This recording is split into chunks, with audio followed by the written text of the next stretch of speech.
తాకట్లో ఉన్న బంగారాన్ని విడిపించి ఆ రోజున మార్కెట్ ధర కట్టి మిగిలిన డబ్బును మీకు అందిస్తుంది కొమ్మూరి గోల్డ్.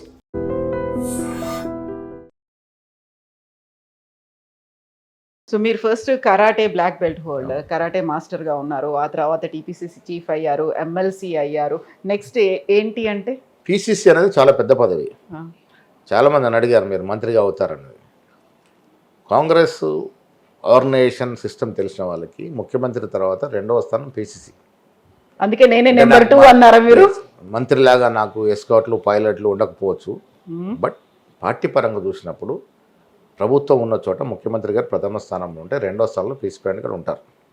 అంత గొప్ప పదవి ఉన్నప్పుడు నేను ఇంకా మంత్రి పదవి కోరుకోవాల్సిన అవసరం ఉంది. నాకు ఆ ఫీల్ లేదా? ఒకటి మంత్రి అనేది ఉంటుంది కదా. జీవితం చాలా పెద్దది, ఎప్పుడైనా కావచ్చు. ఏముంటుంది దాంట్లో?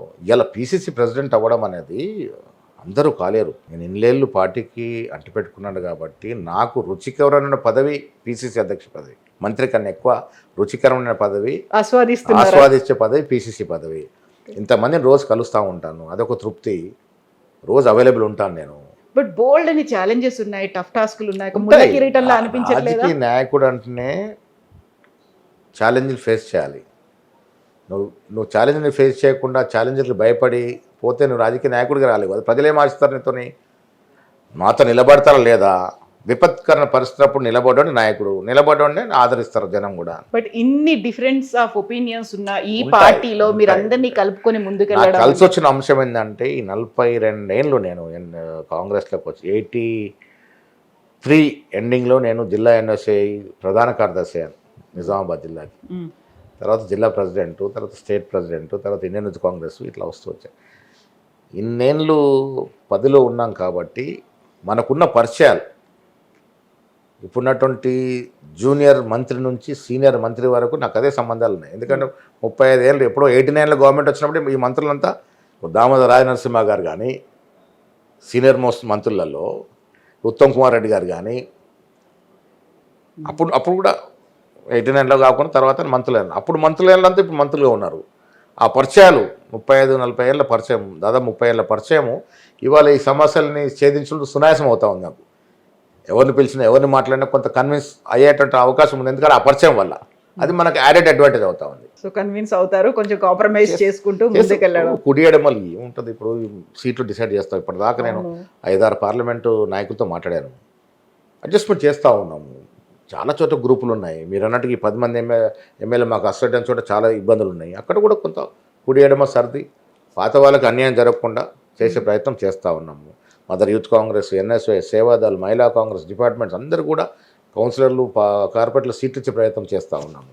కష్టపడి వాడికి కొంత ఫలితం దక్కాలని. సో 42 ఏళ్ళుగా రాజకీయాల్లో ఉన్నారు. మీకున్నటువంటి 11 ఎకరాల భూమిని ఇంటిగ్రేటెడ్ స్కూల్కి, సబ్ స్టేషన్కి ఇచ్చారు. బట్ మీరు ఉండేది ఒక చిన్న ఫ్లాట్లో ఉంటున్నారు. ఎందుకలా? ఇంకా ఏముంది, తాతగారు సంపాదించిన ఆస్తి అది, మేము సంపాదించింది కాదు. మా తాతగారికి 3 భార్యలు, ముగ్గురికి 1100 ఎకరాలు ఇచ్చాడు. ముగ్గురికి 1100 ఎకరాల చొప్పున ఇచ్చాడు. అప్పుడు కొన్నది, అప్పుడు గవర్నమెంట్ ఆక్షన్ చేస్తే కొన్న భూములు ఇవి. మా నాయనమ్మ చెప్పేది ఎట్లా కొన్నంటే చెయ్యానా దొవ్వానా, అప్పుడు నాకు కూడా తెలియదు చెయ్యానంటే ఎంతనో దొవ్వానంటే ఎంతనో. చెయ్యానా దొవ్వానకి ఎకరం చొప్పున 54లో 55లో కొన్న భూములు అవి. వాళ్ళు ఇచ్చిన ఆస్తి మనకేదో కలిసి వస్తూ ఉంది. సో దాన్ని ఎలా ప్రజల కోసం ఇప్పటికి చాలా అంటే నక్సల్ టైంలో చాలా భూములు నక్సల్స్ పనిచేశారు. దాదాపు 300 ఎకరాల పైన నక్సల్స్ పనిచేశారు. మిగతా భూములు మేము చాలా అమ్మాము. ఈ 15-20 ఏళ్ళలో నేనే దాదాపు ఒక 300 ఎకరాల పైన అమ్మి ఉంటాను. మిగిలిన ఏం చేసాం, నడవాలి కదా, లైఫ్ నడవాలి కదా. బట్ ఇప్పటికి కూడా ఒక చిన్న ఫ్లాట్లో ఉండడం ఏముంది, ఫ్లాట్ జీవితం కూడా మంచిదే కదా. బంగళాలనే ఉండాలి అనేది ఏముంది. ఎగ్జాక్ట్లీ. ఎందుకంటే చిన్న కార్పొరేటర్ కూడా ఒక 5-6 కార్లు ఉంటాయి, ఒక మంది మార్బలం కనిపిస్తుంది, ఒక పెద్ద విల్లాలు, ఒక మహల్ లాంటి. రాజకీయాల్లో వచ్చిన ప్రతి వాడు సంపాదించలేడు. సంపాదన అనేది ఒక అంశం మాత్రమే. కానీ ఇవాళ దురదృష్టం ఏంటంటే చాలామంది యంగర్ జనరేషన్ చూస్తూ ఉన్నాను. మీరు అన్నట్టుగా కార్పొరేటరో కౌన్సిలర్ అవ్వగానే ఇల్లు కట్టుకోవడము, కార్లో తిరగడము. ఇప్పుడు మనకేమో తాతల నుంచి వచ్చిన ఆస్తులు ఉన్నాం కూడా మనం ఏ లెవెల్ ఉండి ఆ లెవెల్ ఉంటున్నాం. కరప్షన్ అనేది రాజకీయాల్లో చాలా పెరిగిపోయింది. అంటే నిస్వార్థంగా పాలిటిక్స్ చేసేవారి సంఖ్య తగ్గుతూ వస్తూ ఉంది. మీరు అన్నట్టు కార్పొరేటర్ ఇంకో ఎవరిని నిందించడం కాదు కానీ కాగానే వెనకబడిపోయారా మీరు? సంపాదించాలని ఒక ఇది అంటే వెనకబడిపోయారా?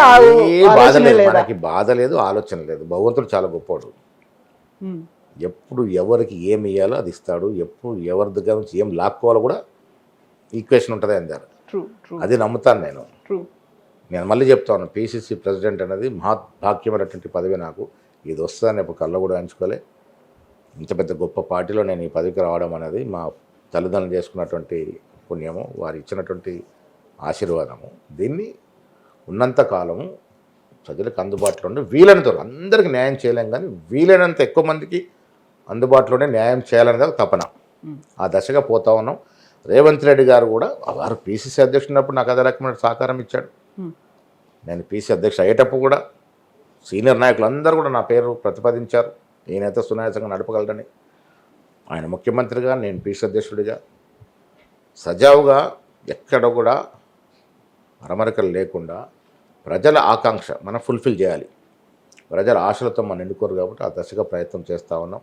నేను అన్నట్టుగా చాలా చోట్ల ఎమ్మెల్యేలకి మంత్రులకి మధ్య, మంత్రులకి పార్లమెంట్ సభ్యుల మధ్య చిన్న చిన్న తగాదులు ఉంటూ కూడా సునాయాసంగా దాన్ని సాల్వ్ చేసుకుంటూ సజావుగా ముందుకు పోతూ ఉంది.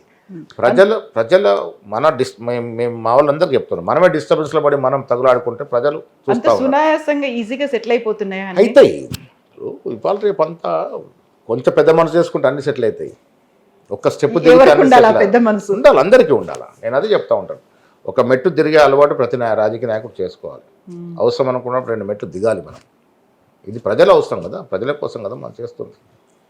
అల్టిమేట్గా రేవంత్ రెడ్డి గారైనా, నేనైనా, బట్టి గారైనా, మా సీనియర్ నాయకులందరం కూడా కూర్చున్నప్పుడు ఒకటే అంటాం, ప్రజలు మనం నమ్మి మనకు అధికారం ఇచ్చారు. మనకు చిన్న చితక తగాదులు ఉంటే పక్కన పెట్టాలి. ప్రజల కోసం మనం వారి ఆకాంక్ష ఫుల్ఫిల్ చేయాలి కూడా మనం ఐక్యంగా ముందుకు పోవాలి. ఉంటాయి డిస్టర్బెన్స్, చాలా చోట్ల ఉంటాయి, కొంత ఇబ్బందులు ఉంటాయి. అవన్నీ కూడా అధిగమించి మనం ముందు పోవాలని నేను చాలా మందికి సూచిస్తూ ఉంటాను. బెస్ట్ విషెస్ టు యూ అండి. Thank you so much for your time. Hectic దాంట్లో తీసుకున్నారు. 45 minutes చేశారు.